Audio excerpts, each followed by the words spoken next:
Okay, so let's just jump right into the haircut. So I'm right in the basement. The hair's been flat ironed, really nice. I know it's been flat ironed nice because I did it. And I'm taking the basement, the entire basement section with my hand. I'm gonna turn it over to the right. I'm gonna use my right hand, flip that over, and then put it back in my left hand to give it a nice little twist. What I want to do is I want to etch like a curved line. I'm not good at cutting curves, so I'd rather use the head as the curve. So that's why I gave it that little twisty twist. So taking off all that edge, and you'll see that it's not going to be super perfect, but it definitely gives me like an etched line. So then I can follow that and clean all that up in a second. Now what I'm going to do is I want to add my graduation. So I'm just going to grab the hair horizontally, and I'm going to do like a little pleat. So I'm going to lift it vertically. I'm going to lift it all the way to my fingers and then find my length guide and then just cut that right off. And what that's going to do is that's going to give me my graduation. You'll see it here in 1 second. And again, because it's flat ironed, it kind of has a little bit of like a bone straight stiffness, and this is a mannequin head, so it kind of looks a little chunky right at first. So I'm going to have to give it some love with some texture spray. There you go, some texture spray. Boom. And then a little bit of flat ironing, and that just makes it nice and pretty. So now I'm going to go back to a technique that I used to use back in the 90s a lot, which is called whittling. And I'm just going to use a dry hair cutter, and I'm going to keep my scissors in one spot. So at the elevation that I want, at the graduation that I want, my scissors aren't going to move. The hair's going to move into my scissor, and that's what the guideline is going to be. And by doing that technique, what it's doing is it's actually creating little like V's right at the edge of that layer of that graduation, and they sit on top of each other. So every single layer that sits on top of each other is going to have its own built-in texture. Dopey-dopey-do. Just working my way through the edge, pushing everything to that same scissor spot, and just kind of chewing it off. I never really close that blade all the way. I just kind of, open and close it until the hair falls out of there. And you'd notice I'm not, standing in front of what I'm cutting. I'm actually standing off to the side, and I'm pulling or pushing into what I want to cut. And depending on how the outcome is, I may do it round, I may do it square, I may do it triangular, just depending on how I want that. I'm really super inspired right now by like absolutely no lines whatsoever. I want as much texture as possible because I feel like everything is going into the 90s kind of feeling, like Kate Moss in the 90s.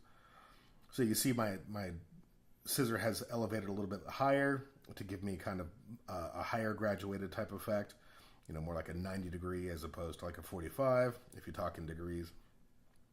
Still just working right through that back, pulling all the way to indentation, all that hair up into indentation. Some people ask me, is it faster? And to be honest, it's not really fast at all. It's a little slower, but I love the outcome, and I don't really have to personalize so much when I'm done either.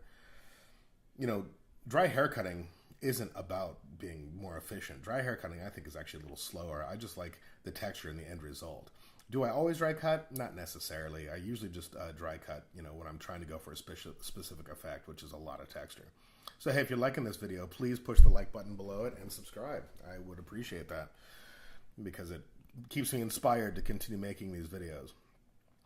Okay, so through the back, what I'm going to do is I'm going to elevate from short to long, or long, and I'm just picking up where I previously cut, which is my whittle section. I'm going to use a texturizing shear, and I'm just going to pull that texture out. Again, I don't want any straight lines in this haircut. I want it all completely textured. So I'm just going down deeper, using my wider texturizing shear, and I'm just taking that length off. Oops, I didn't get that in frame, but I'm sure you can understand what I did there. If not, then maybe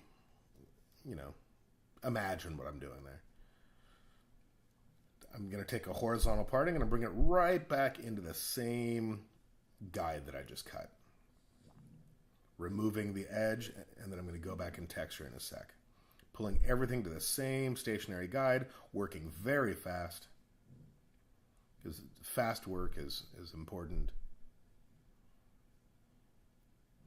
Okay, so now through the eyebrow curtains, I just took like an eyebrow curtain type section, a bang section, all the way back to indentation, and then I'm going to whittle in front of her face as well. And that's going to give me kind of, like I said, that chewed off feeling or like an unguarded straight razor effect.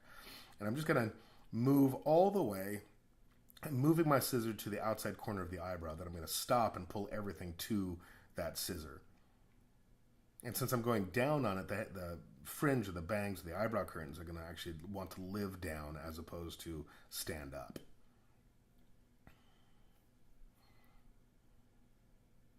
And then I'm going to over direct up to that outside corner of the eyebrow when I'm on the sides, and that's going to give me kind of a face framing type effect. Opening and closing the scissors a whole lot. Yes, I am. But like I said, I love the outcome, so I'm willing to take a little bit more time just because I'm so in love with the maximum amount of texture. The next two haircuts I'm doing, this one and the next one I'm doing, is very inspired by like John Sahag in the 90s. If you don't know who that is, I definitely recommend, you know, John Sahag or Albie Mulcahy or even Dwight Miller. They all kind of started the whole dry hair cutting thing, and so this is kind of my homage to them, you know, which is like the 90s, like, you know, Vogue type feeling. So going in and just kind of chewing that line up just a little bit. Again, I want to break it up as much as possible. And I'm going to go ahead and start working on the other side. Same kind of thing, speeding it up a little bit because this just gets, you know, kind of boring. And I have had people complain about how fast I make my videos, but I can't make them any slower and have them under 7 minutes. I promise to try and have all my videos down under 7 minutes so you guys can watch these. I'll be doing clients. And like I said, if you guys like this video, please, you know, let me know. Or if you don't like the video, please let me know. And if you want to see something, I will show you. Also, I'm going to be doing this haircut at